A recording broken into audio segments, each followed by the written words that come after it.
Imran Shahid, described as a sadistic thug who led the Asian gang which murdered Chris Donald, defiant to the last.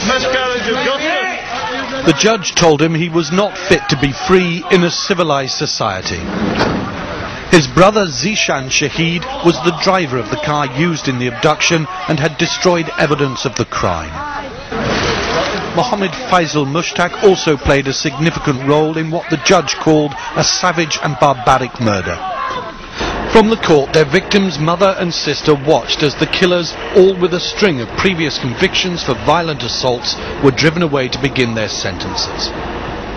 Chris Donald was 15 when he was murdered, a wholly innocent boy, said the judge, selected because he was white. His mother and sister broke down and shouted abuse as the verdicts were returned, but afterwards spoke of their relief that his killers had been convicted. We would like to offer our sincere appreciation for the dedication that has been shown by Detective Superintendent Ellie Mackenzie and all of the officers who worked on the inquiry into the hellish murder of my son Chris. Justice has been done. Thank you. It is over. Their ordeal began 2 years ago in Glasgow, where a small shrine marks the place where Chris Donald was abducted. Chris Donald was walking with a friend along this street when he was approached by an Asian man. A short while later, an argument broke out, and then a fight. Then very quickly after that, a silver Mercedes appeared from out of nowhere, drew up alongside the curb, and Chris Donald, despite his best efforts, was bundled inside the vehicle, and the car sped off. The teenager spent 4 hours pinned down in the back of the car while Shahid and his accomplices searched for a place to kill him.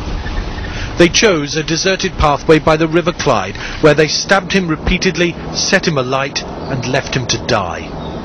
Jamie Wallace was with Chris when he was ambushed. I started fighting back, tried to get near the Mercedes where he was grabbing Chris, tried to grab him into the car, and the Asians came out and tried to surround it, so I couldn't get near it, and I was trying to turn my back to see what was happening. I was trying to save my own life and try to save his life at the same time.